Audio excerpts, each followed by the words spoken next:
Assalamualaikum dan salam sejahtera. Kembali bersama dengan saya Anim Izzati dalam mydigital.kkmm. Kali ini saya akan bawakan tentang edisi pendidikan.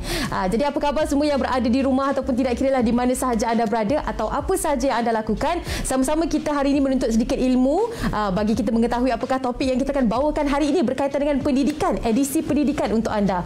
Baiklah, sebelum tu kita nak kongsikan dulu seperti mana yang kita semua alami kan ekoran pandemik COVID-19 ni yang melanda negara. Kehidupan norma baru telah pun memberi impak yang sangat besar kepada masyarakat di Malaysia. Betul tak? Saya pasti anda juga terkesan. Tidak ada yang tak terkesan. Tetapi situasi ini sebenarnya bukan sahaja merancakkan lagi kreativiti, inovasi dalam sektor pendidikan, perniagaan maupun perkhidmatan secara dalam talian. Malah turut menjadi platform digital baru untuk rakyat mencari rezeki. Jadi memandangkan ramai yang sebenarnya yang telah pun mula menggiatkan diri dalam bidang ini, lembaga hasil dalam negeri Malaysia ataupun hasil juga tidak terkecuali dalam menyediakan perkhidmatan dalam talian yang lebih mesra pengguna khas untuk anda semua. Jadi pastinya anda nak tahu lebih lanjut berkaitan dengan inisiatif dan juga produk apa yang bakal dibawakan oleh LHDN. Nantikan kesemuanya dalam mydigital.kkmm edisi pendidikan.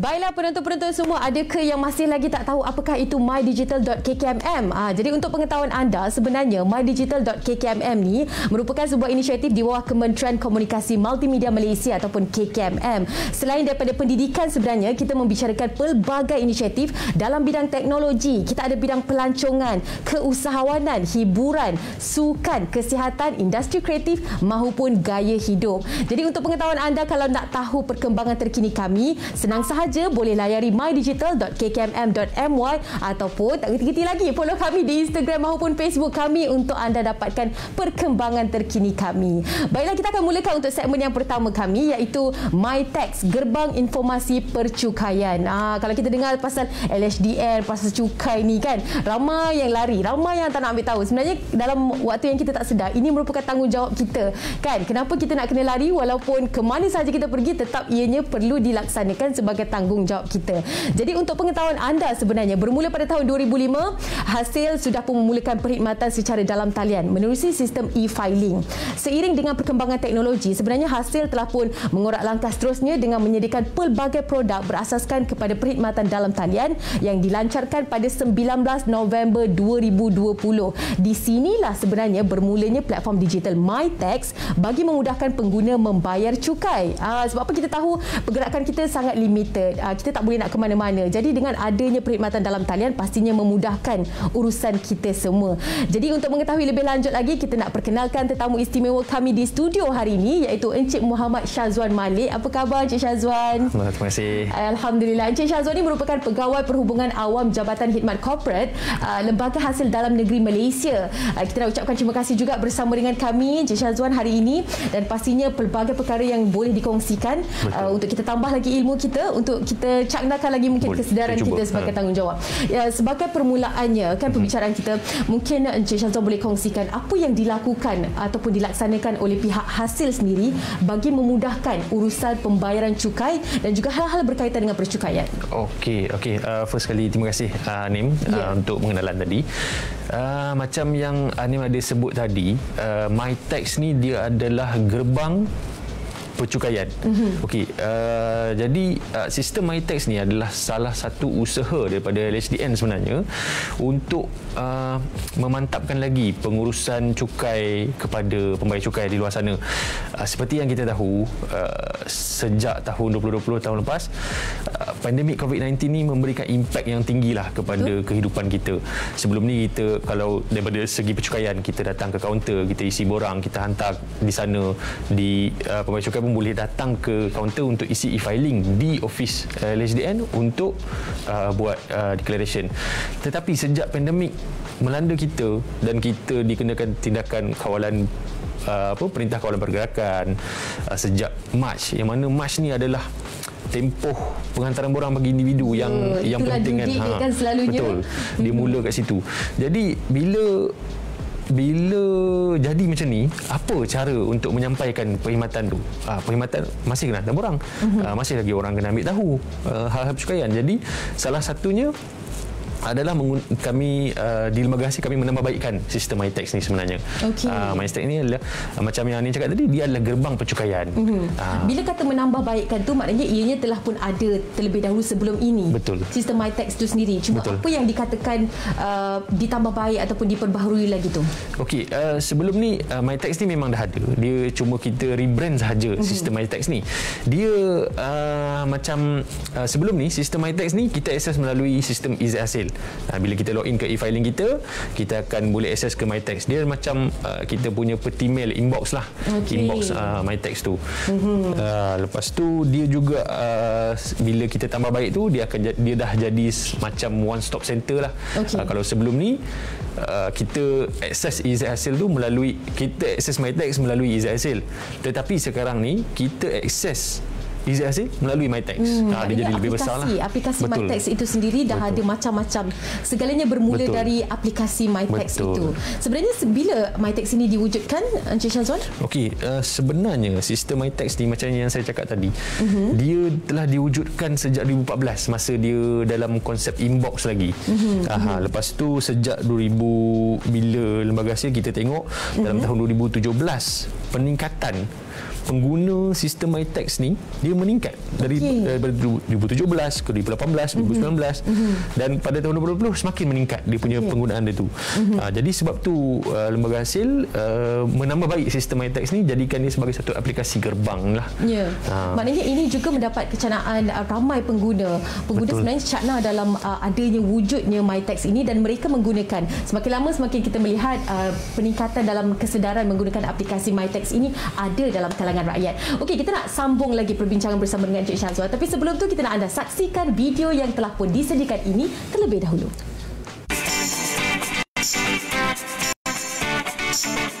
Ya bang, memang saya tahu itu kewajipan kita sebagai rakyat Malaysia.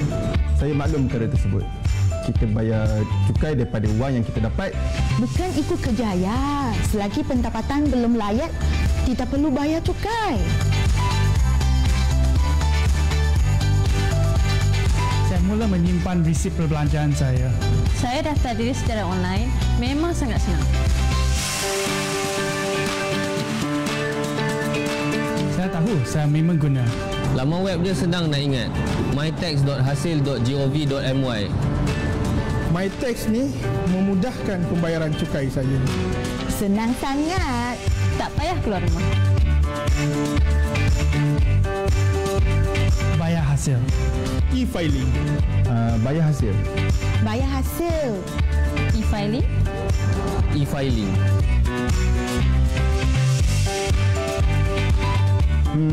Mudah. Selamat. Terjamin. Mudah. Senang. Cepat.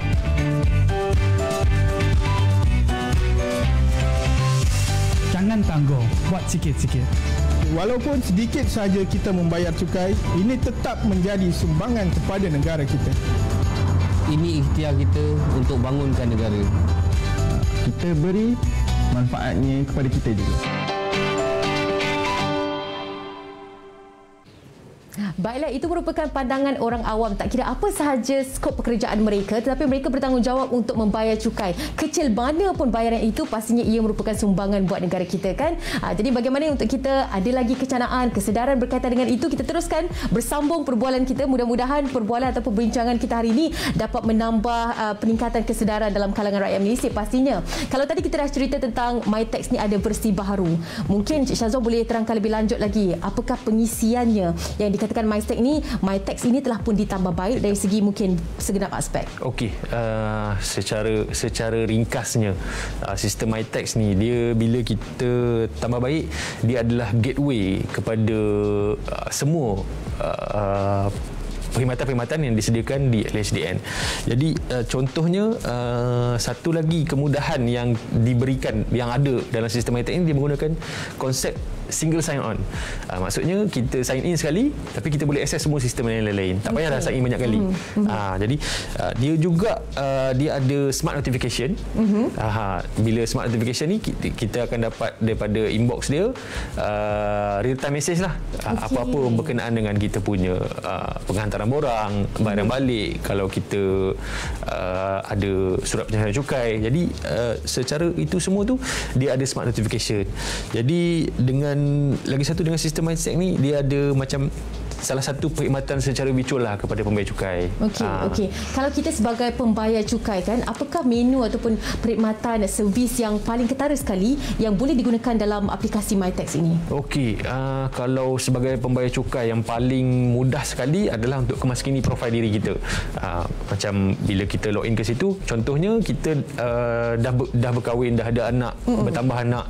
Jadi semua maklumat tu kita boleh kemaskini di sistem MyTax. Dia tak perlu tunggu sampai ke bila kita declare borang, tapi kita boleh kemaskini di sistem MyTax. Bila masa sahaja kita boleh akses kan?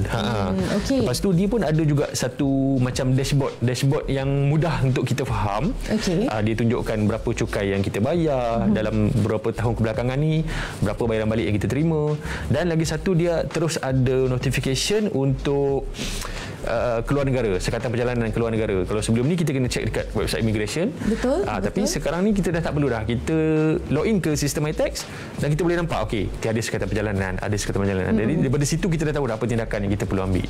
Dan kita tahu juga background kita, berapa banyak yang kita perlu bayar, berapa banyak yang kita perlu tangguhkan dan sebagainya kan. Okey, ini satu aplikasi yang sangat mudah, yang sangat dekat dengan lebih mesra pengguna saya kira.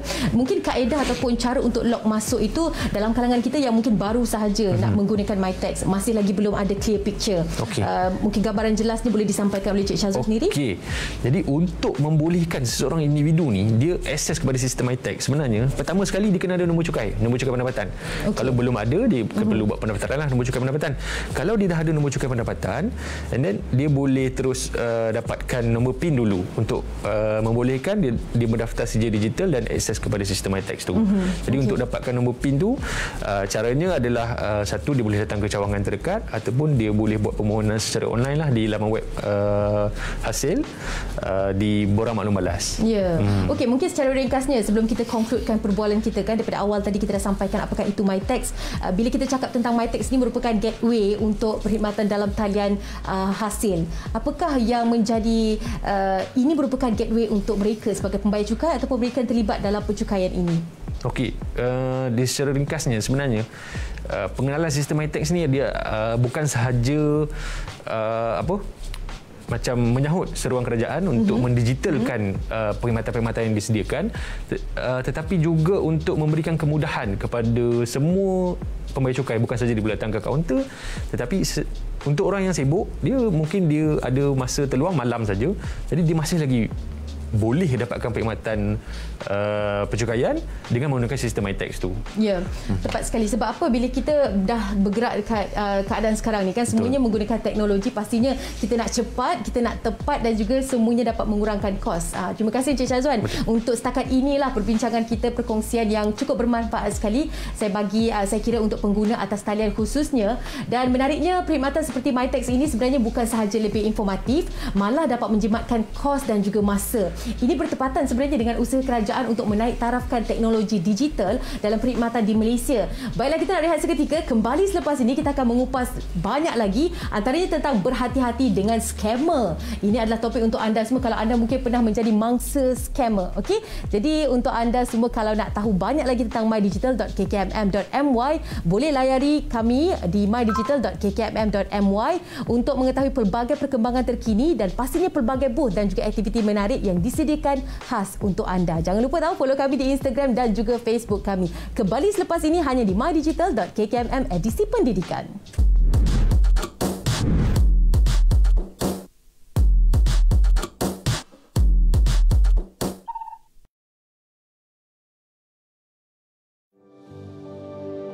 Our world has changed.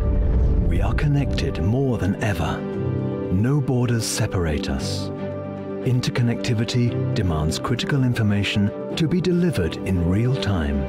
Digital transformation empowers government agencies, educates our future generations, and enables businesses to scale bigger and faster. The power of big data and analytics create a more efficient connection among businesses and enhances customer experience.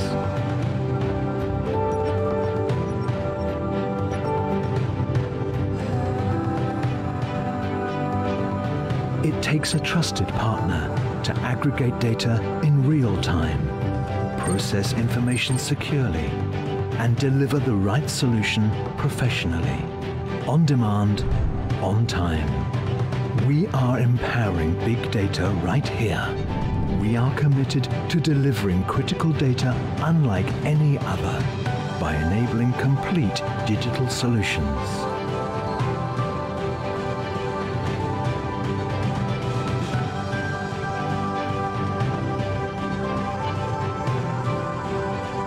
Seeking a world-class data center? Consider it done.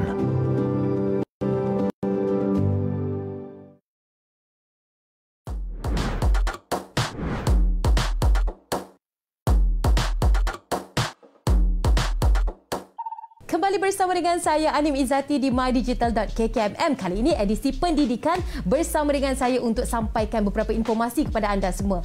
Baiklah, untuk segmen yang pertama tadi kita dah pun membincangkan tentang gerakan yang dibawa MyTax. Kali ini kita akan sambung perbualan kita dengan lebih terperinci di segmen kedua, iaitu berhati-hati dengan scammer. Sebab apa, kalau kita menjadi mangsa ni pastinya kita dah ada lalui pengalaman itu. Tapi bagi mereka yang mungkin belum tahu lagi apakah modus operandi cara mereka, ini adalah topik untuk anda semua. Sedikit saya nak petik laporan daripada Polis Diraja Malaysia PDRM. Saban tahun sebenarnya kita telah pun kerugian beratus juta ringgit akibat jenayah scam yang melibatkan jenayah kewangan. Lebih membimbangkan sebenarnya, selain daripada menyamar sebagai pihak berkuasa, nama dan identiti agensi kerajaan seperti Lembaga Hasil Dalam Negeri Malaysia ini juga digunakan scammer untuk memperdayakan orang ramai. Pastinya banyak yang ingin dihuraikan oleh tetamu kita pada hari ini. Jadi kita masih lagi bersama dengan Encik Syazwan di studio mydigital.kkmm. Encik Syazwan okey ya? Okey. Harapnya tak bosan untuk sampaikan ilmu, sampaikan informasi bersama dengan kami. Okey, bila kita bercakap tentang scam ni kan, pastinya dia dah ada modus operandi, dah ada cara mereka untuk menjerat mangsa-mangsanya. Betul. Tapi bila melibatkan nama LHDN sendiri kan, bagaimana scammer ni menjerat mangsanya? Selalunya lah yang mungkin di statistik ataupun dapatan daripada pihak LHDN sendiri. Okey, untuk scammer yang melibatkan nama LHDN sebenarnya, dia menggunakan nama LHDN. Dia kalau ikut kita punya rekod kita dapat daripada statistik kita, sebenarnya dia menggunakan nama LHDN untuk memerangkap individu-individu yang dia call ni. Contohnya dia akan call, dia cakap okey, you ada tunggakan cukai. Lepas tu kalau orang ni dia biasa dia akan terus, kalau ikut pengalaman kita, dia akan terus macam iyalah betul. Kita kalau macam, dengar kita ada tunggakan cukai, kita akan terus takut. Betul. Lepas tu dia akan pula, dia banyaklah kaedah dia macam mana dia nak menakutkan orang yang dia call tu. Tapi itu salah satu, macam tadi Anim cakap, ada daripada PDRM punya statistik kan. Memang daripada PDRM punya statistik pun kita boleh tengok dalam 5 bulan pertama tahun ni, tak sampai 5 bulan pun, kita dah ada kerugian lebih kurang dekat 16 juta. Jadi benda tu macam banyaklah untuk 5 bulan pertama. Sebulan kalau kita bahagi pun dah berapa juta kan. Macam kalau kita nak tamatkan scammer tu adalah mungkin mustahil. Tapi kalau kita nak tingkatkan kesedaran kita yang bahawa adanya scammer dekat dunia ni dan modus operandi mereka, sebab mereka ni dah ada skrip kan Cik Syazwan. Kalau kita kata macam gini, jawabnya dah macam gini. Mereka dah tahu, mereka dah dilatih untuk scam orang. Jadi itu yang perlu kita tingkatkan kesedaran lah dalam kalangan kita. Kalau kita nak kongsikan contoh kes-kes yang melibatkan hasil ni, mungkin Cik Syazwan boleh kongsikan bersama dengan kami? Okey, boleh. Dia kalau ikut pengalaman apa yang kami terima laporan daripada orang awam, apa yang kami sendiri lalui, sebab kami pun dapat call daripada scammer juga. Okey. Jadi contohnya, contoh yang paling kerap lah yang saya dapat, scammer ni dia akan call, dia kata okey, hello, contoh saya Encik Syazwan, you ada tunggakan cukai, syarikat you ada syarikat you ada tunggakan cukai 3 juta. Jadi dalam masa 2 hari you akan kena dakwa ataupun you akan kena tuduhlah di mahkamah. Jadi dia akan bila kita dapat call ni, kita akan rasa macam betul ke kan, kenapa pula kan tiba-tiba. Jadi dia akan cuba yakinkan kita, dia convincekan kita ada orang guna nama you untuk daftar syarikat. Jadi syarikat ni dah ada tunggakan. Jadi apa yang you kena buat adalah kita akan transferkan you kepada PDRM, polis. Polis ke mahkamah ke, dia akan transfer kepada polis, itu mahkamah. Kita takut dah nak kena record lagi, nak kena masuk lock up sekejap lagi dan sebagainya. Itu kita dah fikir leceh dah. Nak tak nak, okey, mungkin kita kena transfer amount sekian-sekian sebagai pembayarannya kan.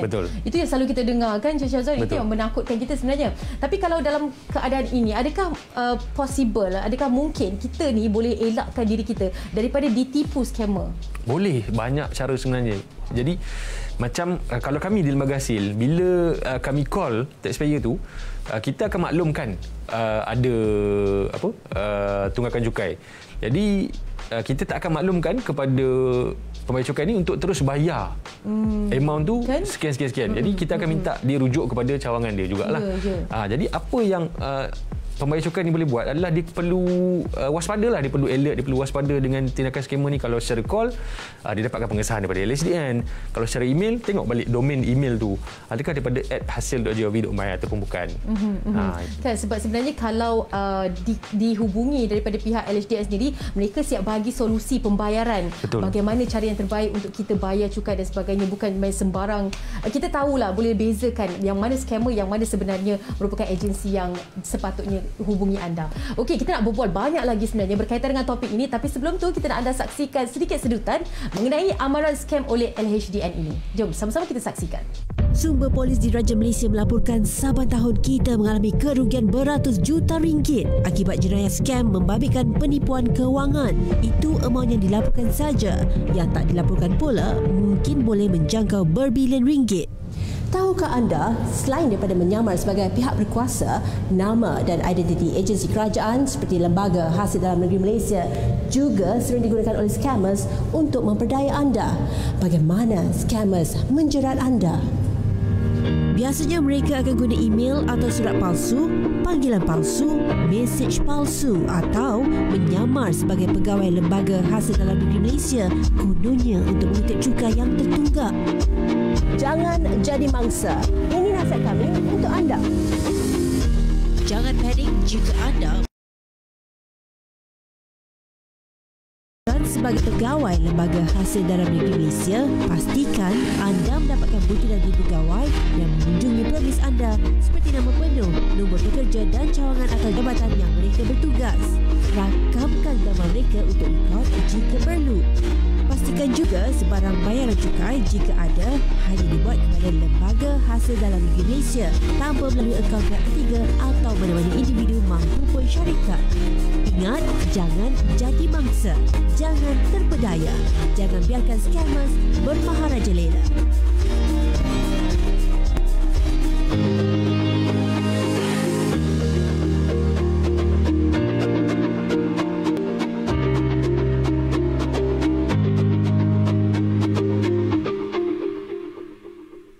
Ingat, jangan jadi mangsa. Saya kira satu video yang cukup padat sekali dengan pengisian bagaimana anda nak elakkan diri ataupun nak mensahihkan dekat informasi itu betul ataupun informasi itu sebenarnya daripada scammer. Kita nak sambung perbincangan kita bersama dengan Cik Syazwan, wakil dari LHDN sendiri, untuk berkongsi pelbagai info. Kalau tadi kita dah sentuh sedikit kan tentang bagaimana kita nak kenal pasti, bagaimana kita nak tahu modus operandi mereka ni. Kali ni mungkin kalau kita nak membantras penyamaran mereka yang dipanggil scammer ni, yang menyamar sebagai LHDN, apakah yang mungkin kita boleh lakukan dari set kita sebagai pembayar cukai? Okey, untuk membatras penyamaran scammer ni, okey, kalau daripada segi call, dia call, kita terima call, kita boleh letak panggilan tu dan kita dapatkan pengesahan daripada LSDN lah. Macam tadi video tadi pun dah cakap cara-cara untuk hubungi LSDN, ataupun daripada jika pegawai LSDN itu sendiri datang ke premis kita, macam contoh untuk tindakan audit, dia datang ke premis kita, apa tindakan yang boleh dibuat adalah dapatkan nama dia, nombor pekerja dia,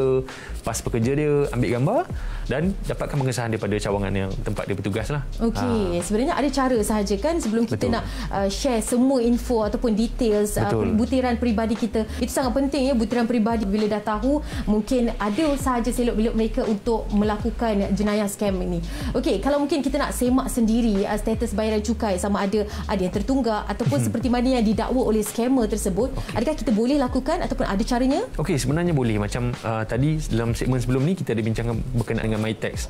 Jadi pembayar cukai dia boleh gunakan MyTax ni untuk semak dia punya status ledger dia. Status ledger dia ada tunggakan ataupun ada terlebih bayar.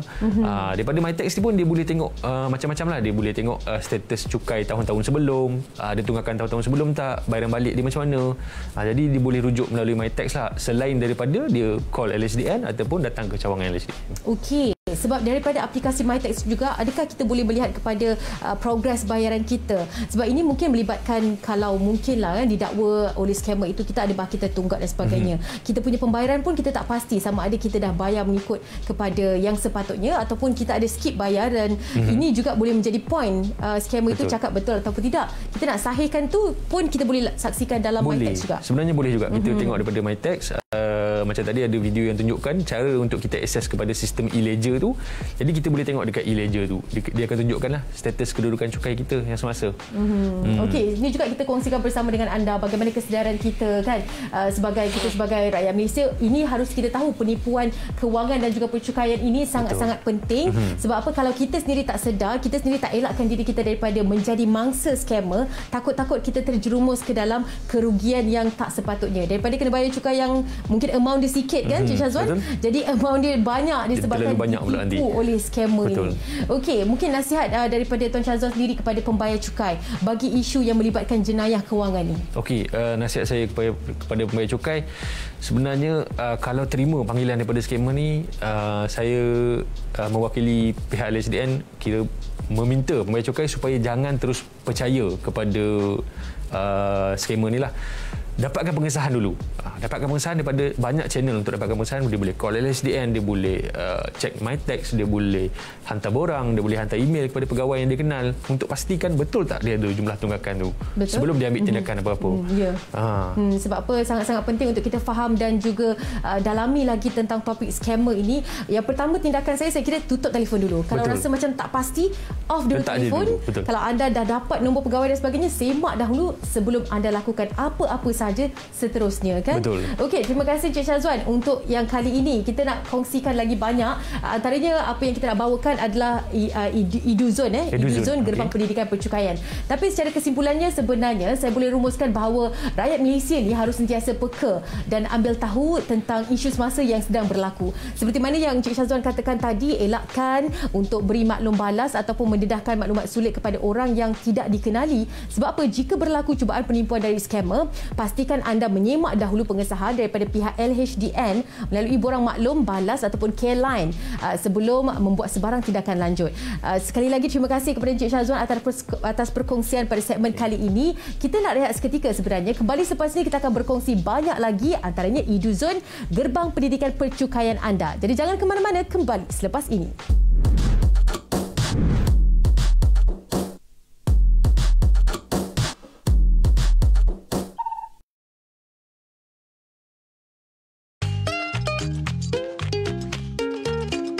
Pitas, sebuah daerah kecil terletak 195 km dari Kota Kinabalu, Sabah. Di sini terletaknya pusat internet.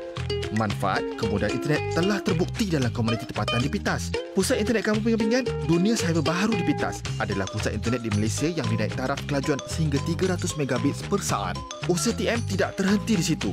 Objektif TM seterusnya adalah untuk menggilap bakat usahawan tempatan dan membimbing mereka ke arah dunia digital. TM juga mengadakan bengkel khas untuk mengajar tentang penggunaan platform pemasaran digital Yellow Pages yang disediakan.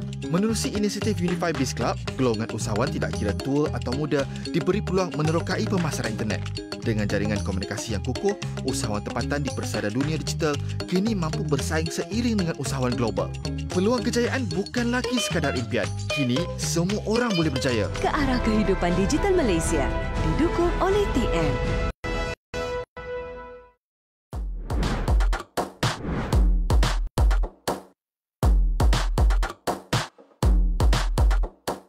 Baiklah, terima kasih kerana masih lagi bersama dengan saya di mydigital.kkmm. Kalau di awal tadi kita dah kongsi dah tentang MyTax. Lepas tu kita dah kongsi juga kepada anda semua berkaitan dengan scammer ataupun mereka yang menyamar sebagai pihak LHDN ini untuk menyamar, untuk mengambil ataupun menjadi scam dan sebagainya kepada anda, kepada keadaan anda. Okey, di segmen ketiga ini kita nak beralih pula untuk topik EduZone yang mana gerbang pendidikan percukaian anda. Kalau mungkin anda pun baru dengar tentang perkataan ini, baru dengar tentang perkara ini, yes, memang baru sangat-sangat. Cuma kita nak tingkatkan lagi kesedaran. Kita nak kongsi bersama dengan anda semua. Kalau boleh kita ingatkan semula, ketika zaman dahulu kita perlu mengembara jauh untuk menuntut ilmu kan. Tapi kini sebenarnya semuanya sudah berada di hujung jari. Kelas untuk anak-anak sekolah, pelajar-pelajar universiti juga boleh dijalankan secara maya. Jadi begitulah juga dengan pendidikan percukaian di mana anda hanya perlu dapatkan maklumat dengan klik sahaja di portal rasmi hasil. Bagi mengupas topik ini, kita masih lagi bersama dengan Encik Syazwan bin Malik, Pegawai Perhubungan Awam Jabatan Khidmat Korporat Lembaga Hasil Dalam Negeri Malaysia. Syazwan, masih lagi ya kita bersama. Masih lagi. Kita nak kongsi pula kali ini tentang EduZone ataupun gerbang pendidikan percukaian anda. Mungkin boleh terangkan kepada kami yang baru dengar, saya secara jujurnya baru dengar tentang EduZone ni. Mungkin dalam kalangan kita dah ada lah ilmu tentang itu. Kalau mungkin boleh disampaikan oleh Encik Syazwan lagi, lebih baik. Boleh. Okey, terima kasih Nim. Okey, dia sebenarnya EduZone ni macam yang Nim sebut tadi, dia adalah gerbang pendidikan percukaian. Jadi kita Lembaga Hasil dah kenalkan EduZone ni sejak daripada tahun 2018 lagi. Okey. Jadi dalam EduZone ni dia ada macam-macam lah, risalah percukaian, dia ada slide percukaian, maklumat-maklumat percukaian, macam contoh wawancara yang kita buat di radio, TV, semua kita akan upload di EduZone tu. Jadi pembayar cukai dia boleh dapatkan maklumat-maklumat percukaian daripada EduZone sahaja, sebab semua slide yang kita gunakan kita akan akses daripada situ. Kalau kita tengok dimulakan ataupun digerakkan portal ini pada tahun 2018. Tapi kita mengalami fasa pandemik ini, fasa yang norma baharu ni kan, kita katakan 2019, 2020 dan 2021 ni lah. Adakah ini juga meningkatkan pengguna untuk akses portal itu? Ataupun ini menjadi kelebihan juga apabila dah ada portal tu, kita sebagai rakyat yang terpaksa duduk rumah masa PKP dan sebagainya ni boleh akses juga? Betul. Okey. Dari segi pengguna yang menggunakan sistem tu, memang kita, kalau kita tengok secara statistiknya, ada peningkatan lah daripada 2018 kepada 2019 dan masuk kepada 2020, peningkatan ni memang sangat tinggi lah sebab disebabkan pandemik tu. Jadi kelebihan sistem ni bila LHDN dah kenalkan sistem ni pada 2018, jadi bila kita masuk ke era pandemik ni pada 2020, jadi apa yang LHDN lakukan adalah memperkasakan, menambah baik sistem EduZone ni. Kita tambah banyak maklumat-maklumat dalam tu, kita letak risalah percukaian, kita masukkan slide-slide, semua slide yang kita gunakan. Biasanya kita pergi ke taklimat, kita bagi taklimat di syarikat, di mana-mana agensi, kita upload dekat situ. Jadi untuk menggantikan pegawai yang tak boleh datang bagi taklimat tu, jadi kita upload slide di EduZone tu. Dan kita juga ada masukkan slide cara-cara untuk isi borang. Jadi sebenarnya tak perlu nak, kalau dulu kan kita perlu beratur di kaunter, tanya pegawai, tanya orang di situ dan sebagainya. Sekarang ni semuanya berada di hujung jari. Itulah yang kita katakan sebagai EduZone, gerbang pendidikan percukaian itu. Kalau mungkin nak dikongsikan sekarang ni kan, melihat kepada tahap kesedaran orang ramai pada masa inilah untuk dari segi pembayaran cukai, adakah meningkat selepas adanya satu naskah portal ataupun naskah secara maya yang mereka boleh akses segala benda untuk mereka membayar cukai? Okey, kalau kita tengok dari segi itu, memang ada peningkatan lah, sebab dari segi pengguna e-filing, pengguna sistem-sistem lain, LHDN, sistem bayar hasil, semua meningkat. Jadi dia selari dengan peningkatan pengenalan EduZone ni.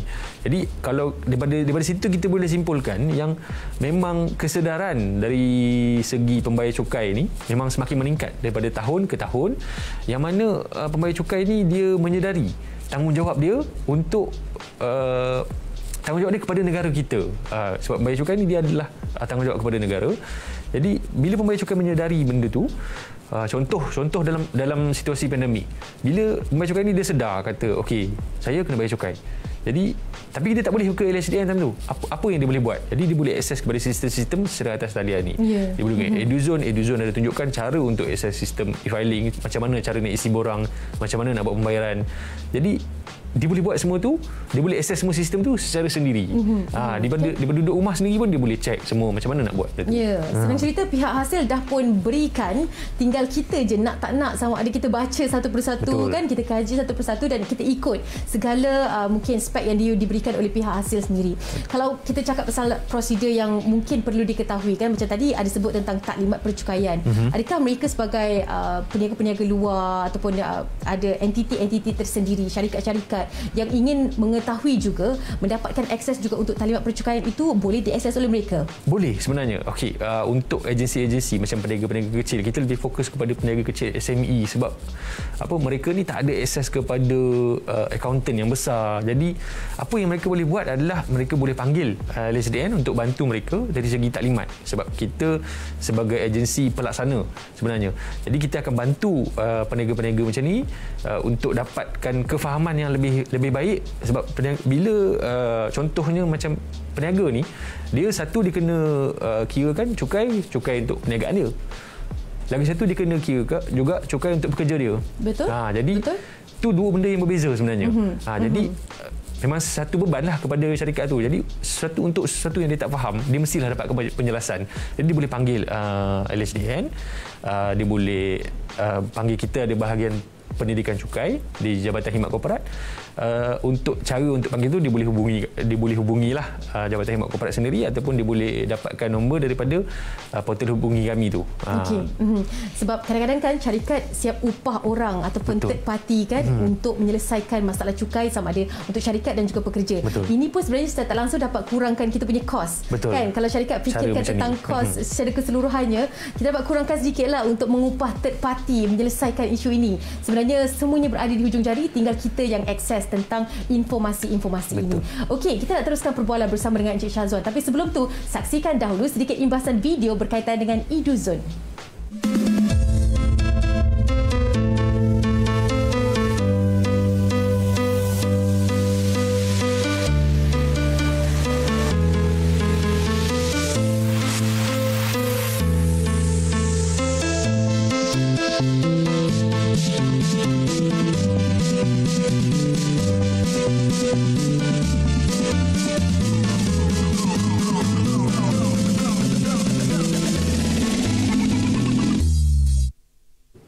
Okey, masih lagi kita bercakap tentang EduZone. Pastinya anda dalam kalangan kita jugalah yang nak tahu tentang EduZone ni. Kalau tadi kita dah kongsikan dah bagaimana nak dapatkan, apakah yang mungkin dapatan informasi-informasi yang terdapat dalam EduZone tu. Kita masih lagi bersama dengan Cik Syazwan. Cik Syazwan, mungkin kali ini kita nak kongsikan juga apakah inisiatif lain yang dilaksanakan oleh hasil melalui EduZone itu yang pastinya boleh meningkatkan lagi tahap kesedaran cukai dalam kalangan kita sebagai rakyat Malaysia. Okey, selain macam contoh EduZone ni, dia akan dia punya fokus adalah untuk educate, untuk mengajar pembayar cukai. Jadi apa selain daripada EduZone tu, apa lagi bila kita akses kepada EduZone, kita akan juga dapat akses kepada laman web YouTube LSDN, laman web YouTube rasmi LSDN Tube. Jadi di sana kita upload semua wawancara daripada wawancara TV, wawancara radio, apa-apa video-video infografik yang kita ada, kita akan upload ke situ supaya pembayar cukai boleh akses benda tu, boleh tengok benda tu bila-bila masa yang dia orang nak. Lagi satu, kita punya cara untuk memudahkan pembayar cukai, kita ada Hasil Knowledge Center. Hasil Knowledge Center ni dia ada dia dipanggil HKC. Dia kalau kita akses ke website LSDN tu, dia ada di tepi sebelah kanan tu ada. Dia ada Hasil Knowledge Center dengan hasil chat. Jadi dekat situ, selain daripada hasil chat ni selain daripada call lah. Orang cuba call LSDN tak dapat, jadi kita boleh cuba chat, dia akan ikut turn dia akan dapat macam biasa kita chat tu kan. Ataupun Hasil Knowledge Center. Hasil Knowledge Center ni dia macam frequently asked question. Jadi apa yang orang tanya, dia akan upload dekat situ. Jadi soalan-soalan lazim yang selalu ditanya, dia akan sentiasa update di situ. Mungkin dia tak boleh update secara proper di soalan lazim, Tapi kita akan update di hasil knowledge center tu. Sebab apa? Bila ada orang cuba bertanya soalan yang sama dengan kita, mungkin dia cuba call tak dapat, hasil check pun lambat. Jadi dia boleh check di hasil knowledge center tu, dia cuma masukkan keyword saja, dia akan keluar apa hits yang ada kat situ. Sebab kalau kita nak cerita tentang kes-kes yang rare, kes-kes yang jarang ditemui, berapa sangat pun kan kes yang melibatkan mungkin susah untuk dihandle. Tapi kes-kes yang selalunya ditanya dalam kalangan kita ni pastinya dapat dijelaskan dalam satu kolom soalan lazim yang kerap kali ditanya oleh dalam kalangan kita. Okey, itu satu idea menarik. Kita pun baru tahu feature itu ada dalam EduZone. Pastinya ini pun boleh dimanfaatkan kita bersama. Tadi kan kita ada sebutkan tentang peningkatan kesedaran dalam kalangan kita sebagai pembayar cukai untuk membayar cukai. Tapi kalau ada EduZone ni mungkin ianya secara sukarela sebab semuanya mudah diakses. Mereka ada pemahaman, mereka ada ilmu. Adakah mungkin itu juga objektifnya mewujudkan portal ini untuk kesenangan kita? Okey. Objektif mewujudkan portal ini sebab bukan sahaja untuk meningkatkan kesedaran pembayar cukai, sebab kita sebelum ni di Malaysia ni kita gunakan sistem taksir sendiri. Sistem taksir sendiri ni kita bayar cukai, kita taksir, kita bayar. Bukan lagi pegawai cukai taksir, kita bayar. Jadi ini sistem yang digunakan di banyak negara lah di dunia ni. Jadi apabila untuk menjayakan sistem ni, sebenarnya dia kritikal dia adalah education kepada pembayar cukai. Jadi sebab tu LHDN akan terus memperkasakan sistem pendidikan cukai ni lah. Kan daripada kita menganggapkan ianya satu bebanan, kita dapat anggap ianya, kita tukarkan kepada tanggungjawab. Sebab mereka dah faham, mereka ada ilmu. Kan? Jadi mereka ada ilmu, mereka faham, mereka akan bayar secara sukarela, tidak lagi menganggapkan itu sebagai satu bebanan yang perlu dilakukan oleh kita. Okey, mungkin Tuan nak kongsikan juga apa sahaja mungkin media sosial, medium yang senang untuk kita reach LHDN sendiri. Dalam kalangan kita ni sekarang senang lah kan, Instagram, Facebook. Mungkin Tuan Syazwan nak kongsikan. Daripada segi media sosial, kita ada Facebook rasmi LHDN, Twitter rasmi LHDN dan juga Instagram rasmi LHDN. Jadi untuk pembayar cukai yang nak cuba hubungi kami, boleh message di Facebook pun boleh, di Twitter pun boleh. Tapi pastikan kalau di Twitter dia kena tag lah LHDN Official, baru kita boleh dapat reach tu sampai kepada kita. Jadi ada pegawai yang kendalikan media sosial ni, dia akan dapatkan information dan dia akan bantu daripada situ lah. Anda akan dibantu oleh admin. Pastinya setiap daripada platform ini akan dibalas, akan diraikan soalan-soalan anda untuk kita memudahkan lagi urusan kita dalam pembayaran cukai. Pastinya kan. Kita harapkan yang terbaik juga untuk anda semua yang mungkin baru tahu tentang EduZone ni. Terima kasih banyak-banyak Encik Syazwan berkongsi dengan kita berkaitan dengan EduZone. Sebutan yang pendek tetapi sebenarnya membawa manfaat yang besar untuk memberi kesedaran kepada kita semua, seluruh rakyat Malaysia. Kita nak rehat seketika, kembali nanti kita akan berkongsi pula mengenai cukai meningkatkan kesejahteraan rakyat. Selain daripada temu bual ini, sebenarnya anda boleh juga pergi ke booth-booth yang disediakan di dalam portal mydigital.kkmm.my. Pastinya pelbagai program dan tawaran menarik yang anda akan ketahui daripada agensi mahupun kementerian. Jadi jangan ke mana-mana, kembali selepas ini hanya di mydigital.kkmm edisi pendidikan.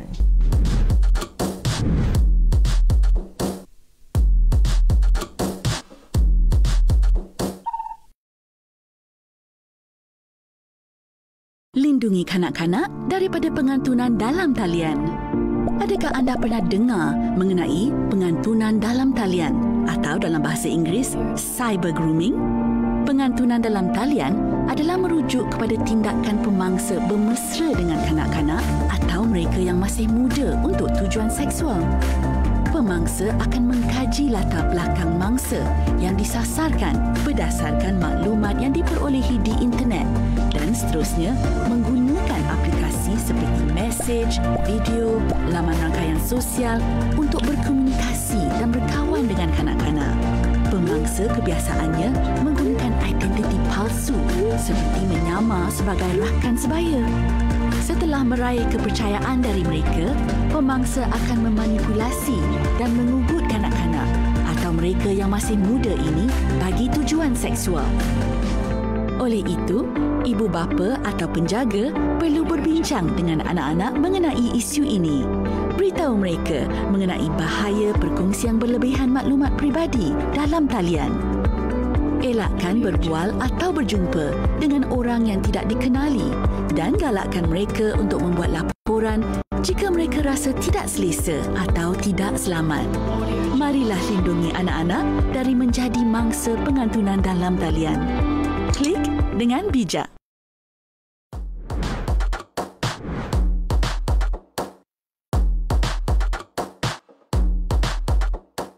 Kembali bersama dengan saya Anim Izzati dalam mydigital.kkmm. Masih lagi bersama dengan saya. Tapi kalau mungkin anda belum tahu lagi apa ni mydigital.kkmm ni, untuk pengetahuan anda, sebenarnya selain edisi pendidikan, kita juga mempunyai beberapa kategori lain untuk tontonan anda. Antaranya kita ada teknologi, kita ada pelancongan, kita ada keusahawanan, hiburan, industri kreatif, sukan, gaya hidup dan kesihatan. Jadi tujuannya adalah untuk mengupas segala inisiatif kementerian maupun agensi kementerian agar sampai kepada anda. Jadi mydigital.kkmm juga menyediakan booth-booth dari kementerian untuk anda lawati. Apa yang anda perlu buat? Senang je. Anda perlu layari kami di mydigital.kkmm.my. Okey, tadi kita dah pun berbual mengenai pelbagai pendedahan daripada LHDN berkenaan MyTax. Kita dah berbual juga berkaitan dengan isu berkenaan scammer dan juga EduZone. Segmen terakhir ni dah nak akhir dah, dah sampai-sampai akhir dah. Kita nak bercerita lebih dalam lagi mengenai cukai dalam meningkatkan kesejahteraan rakyat pula.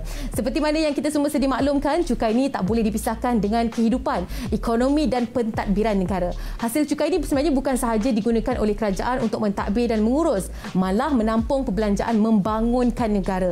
Semestinya peranan kita sebagai rakyat Malaysia untuk melunaskan tanggungjawab terhadap pembayaran cukai ini perlu diambil serius. Okey, bagi membincangkan isu ini, kita masih lagi bersama dengan Encik Syazwan di studio mydigital.kkmm. Okey, Encik Syazwan, kali ini kita nak tingkatkan, yelah kadang-kadang ada je pendapat yang kenapa nak kena makan duit kita untuk bangunkan negara, kenapa nak kena kita pula bayar untuk sekian-sekian dan sebagainya kan. Sebab kita bergerak kepada negara maju, itu yang harus perlu kita ketahui, yang perlu kita faham. Mungkin sedikit sebanyak Cik Syazwan sendiri sebagai individu yang berada dalam bidang ini berkongsi dengan kita mengapa kita perlu ada kesedaran itu.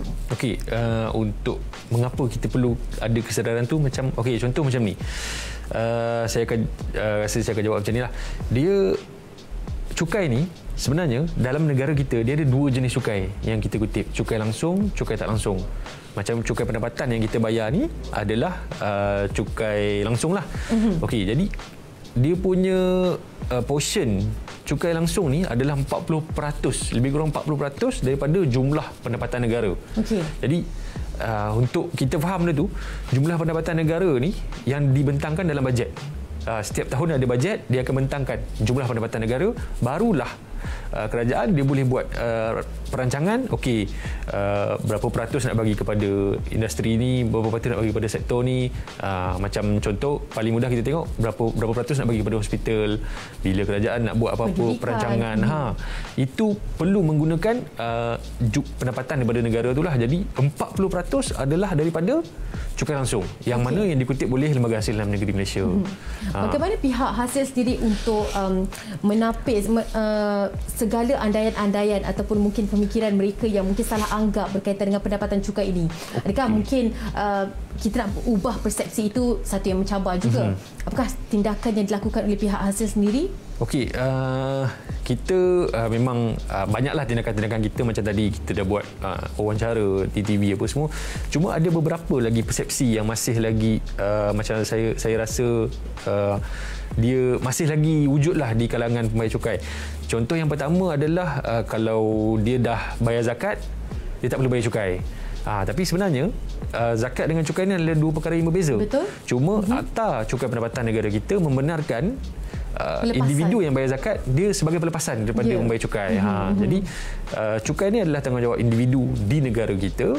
Zakat ni adalah tanggungjawab sebagai seorang Muslim. Lagi satu dia punya persepsi adalah bila dia dah tolak potongan cukai bulanan, tak perlu laporkan cukai pendapatan. Sebenarnya dia masih lagi perlu. Terutamanya kalau individu tu dia ada pendapatan-pendapatan lain. Jadi itu memang crucial lah untuk dia laporkan. Sebab apa, sebelum ni kalau sebelum tahun 2014, sesiapa yang tak laporkan pendapatan PCB tu, duit yang telah dipotong tu dia tak akan direkognize sebagai pendapatan negara lagi. Dia akan dia masih lagi wang yang masih lagi belum digunakan lah.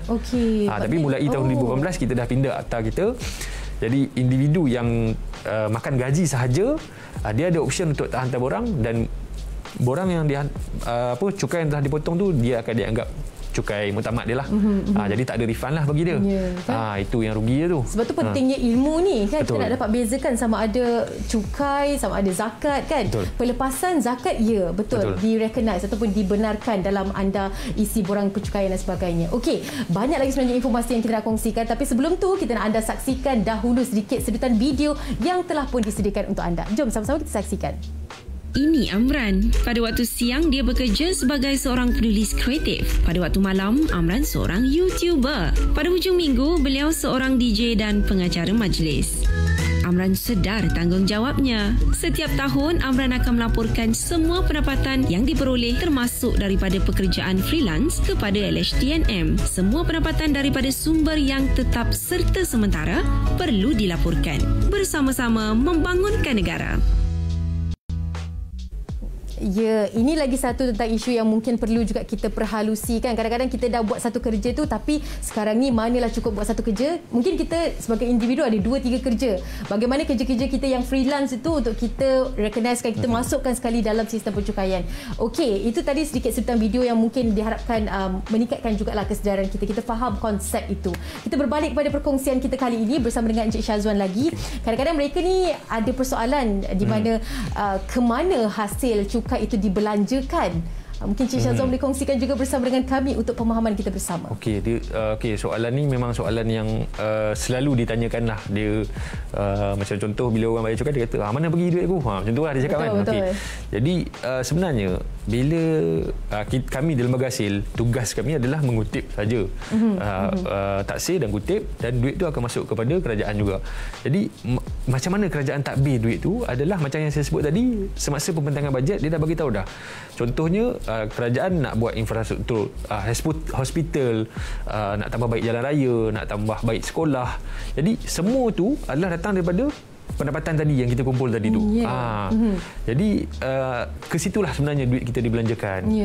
Dan selain daripada itu, mungkin bantuan-bantuan yang diberikan kerajaan kan, seperti bantuan khas COVID, geran khas prihatin, dan juga banyak lagi sebenarnya bantuan khusus yang dilaksanakan, yang diberikan bagi membantu mereka yang memerlukan, rakyat lah terutama sekali. Adakah ia juga hasil daripada cukai langsung, dapatan daripada LHDN? Betul, dia bukan sahaja daripada cukai langsung, tapi cukai langsung tidak langsung yang membawa kepada pendapatan negara lah. Jadi memang bantuan-bantuan yang disalurkan tu adalah berdasarkan daripada kutipan yang agensi kerajaan ni dapat. Jadi kalau semakin banyak kita punya kutipan, jadi semakin banyak yang boleh dibelanjakan kepada rakyat. Sebab bila kita kadang-kadang tak nampak bigger picture, kenapa dan mengapa hasil itu sangat-sangat penting untuk pembangunan negara kita. Tapi kalau kita faham dan kita tahu ini bukan satu bebanan, ini hanyalah tanggungjawab kita bersama, mungkin kita lebih kurang rasa terbeban dalam membayar setiap kali perlu ataupun due date itu sampai untuk anda bayar cukai. Okey, sebelum kita nak teruskan lagi tentang soalan yang lebih mendalam, jom sama-sama kita saksikan selingan video berkaitan dengan cukai. Baiklah, tahniah semua kerana berjaya mencapai matlamat bisnes masing-masing tahun ini walaupun dalam situasi pandemik. Sebelum kita bersurai, ada apa-apa soalan? Dulu kalau ikutkan saya belum lagi layak untuk bayar cukai. Tapi sekarang ni, alhamdulillah dah lebih pada layak rasanya. Ni saya nak tanya, macam mana nak mula? Ada ke nak isi borang ke apa ke? Tak payah isi borang, buat online je. Mari Kak Noh ajar macam mana nak buat. Tengok skrin masing-masing ya. Mula-mula, kena ada nombor cukai pendapatan. Untuk daftar, pergi ke mytax.hasil.gov.my. Klik perkhidmatan Easy Hasil, tekan e-daftar, kemudian tekan daftar individu dan tekan isi borang permohonan. Langkah kedua adalah untuk mendapatkan nombor PIN. Pergi ke www.hasil.gov.my, klik hubungi kami, tekan maklum balas pelanggan, tekan permohonan, klik permohonan nombor PIN e-filing, isi borang permohonan dan muat naik lampiran yang berkaitan. Dalam tempoh 3 hari bekerja, PIN 16 digit akan di-email kepada kita. Baik, bila dah dapat tu, kita kena wujudkan kata laluan e-filing. Bagaimana?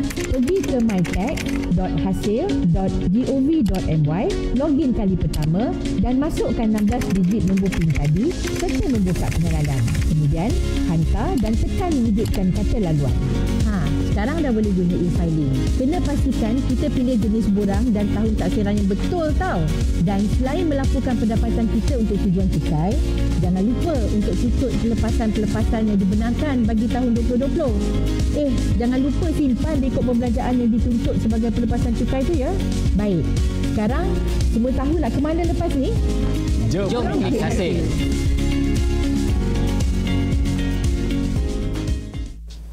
Itu dia tadi satu video yang cukup padat sekali dengan informasi menyatakan bagaimana proses kita untuk melakukan sistem e-filing dan sebagainya. Dan sebenarnya kalau anda perasan dari awal sehinggalah ke saat ini, sepanjang program kita ni banyak sebenarnya video-video yang dihasilkan oleh pihak LHDN sendiri, sebenarnya inisiatif untuk bagi meningkatkan pemahaman anda semua. Kadang-kadang kalau kita nak bercakap kan, berbual dan sebagainya, ada yang tak faham. Jadi mereka sediakan video untuk anda faham dan sama-sama kita manfaatkan segala informasi yang diberikan oleh pihak LHDN. Okey, kita bersambung bersama dengan Encik Syazwan. Kali ini saya percaya mungkin apa yang tuan kongsikan boleh membuka mata lah, terutama sekali mereka yang layak membayar cukai untuk melaksanakan tanggungjawab mereka kepada negara. Dan mungkin tuan boleh kongsikan juga bagaimana untuk menentukan seseorang itu telah layak dicukai.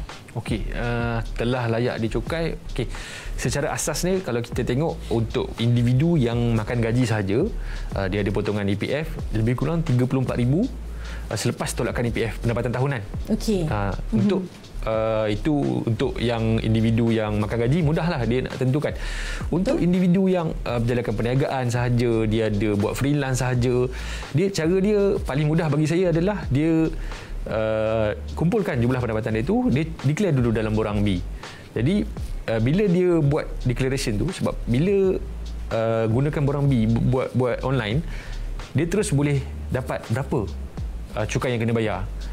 Katakanlah kalau tak kena bayar cukai pun, dia masih still lagi boleh hantar borang. Sebab apa? Dia dalam kategori pembayar cukai, dalam kategori menjalankan perniagaan. Betul. Jadi bila dia declare sendiri, dia tengok okey, pendapatan contoh pendapatan komisi dia berapa, ada pendapatan dividen lagi, pendapatan sewa lagi, baru dia boleh gabungkan semua, pilih pelepasan-pelepasan yang ada. Jadi sistem akan automatik kirakan dia punya jumlah cukai pendapatan. Betul. Sebenarnya memang itu kesedaran kita dan kita punya inisiatif sendiri untuk rekodkan setiap income anda. Betul. Selain daripada untuk cukai, sebenarnya kita pun tahu bagaimana progres kita untuk tahun ni. Dan belanjawan diri sendirilah orang panggil kan, untuk tahun yang akan datang, bagaimana anda nak susun atur perbelanjaan ataupun financial anda. Okey, mungkin akhir kata daripada Tuan Syazwan sendiri untuk kita sebagai rakyat Malaysia, kesedaran dan mungkin ini bukan satu bebanan, ini merupakan tanggungjawab kita bersama. Silakan. Okey, untuk semua yang mendengar, jadi yang melihat, saya nasihatkan kalau kita boleh membayar, kita sudah layak untuk membayar cukai, jadi kita laporkan pendapatan kita. Jadi kita akan menunaikan tanggungjawab kita lah kepada negara. Lagi satu, kalau kita masih belum lagi berdaftar sebagai pembayar cukai, kita boleh buat pendaftaran paling mudah secara atas talian ataupun datang ke cawangan lembaga hasil yang terdekat lah untuk buat pendaftaran nombor cukai pendapatan, dan kita laporkan dan bayar. Jangan lambatkan, takut penalty pula. Betul. Nanti penalty dia dalam tempoh dia lah. Ada tempoh dia. Kadang-kadang kan kalau kita nak elakkan ni, buat cepat-cepat. Sebab bukan apa, nanti kena penalty lagilah, double lah anda kena bayar dan sebagainya. Dia kan? penalty nanti dia akan meningkatkan bebannya lah. Betul. Itulah baru rasa terbebannya. Okey, terima kasih banyak-banyak Encik Syazwan. Baik, itulah dia penerangan yang sangat jelas mengenai cukai ke arah kesejahteraan rakyat masa kini. Melihat kepada manfaat dan inisiatif yang didedahkan hari ini, sebenarnya cukai ini tidaklah membebankan rakyat, tetapi merupakan kaedah terbaik yang banyak membantu kita, terutama sekali di saat negara dilanda musibah pandemik COVID-19 khususnya. Semoga apa yang dikongsikan pada hari ini sedikit sebanyak dapat memberi kesedaran kepada kita tentang peranan lembaga hasil dalam negeri itu sendiri. Ingat, pastikan anda laporkan semua pendapatan tetap ataupun sementara kepada LHDNM melalui e-filing dan membuat pembayaran cukai menggunakan bayar hasil. Baiklah, kita dah sampai ke penghujung rancangan. Terima kasih banyak-banyak kepada anda yang setia menonton. Terima kasih juga kita ucapkan kepada satu-satunya tetamu kita pada hari ini, Encik Muhammad Syazwan Malik selaku Pegawai Perhubungan Awam Jabatan Khidmat Korporat Lembaga Hasil Dalam Negeri Malaysia. Selain daripada edisi pendidikan, sebenarnya pelbagai lagi kategori yang anda akan saksikan bersama dengan kami dan kita akan bincangkan, antaranya gaya hidup, kita ada kesihatan, kita ada pelancongan, teknologi, keusahawanan, kita ada juga industri kreatif, hiburan mahupun sukan. Terdapat juga booth yang anda lawati di mana sahaja anda berada. Segalanya di mydigital.kkmm.my, memacu aspirasi digital negara. Nantikan episod seterusnya. Assalamualaikum.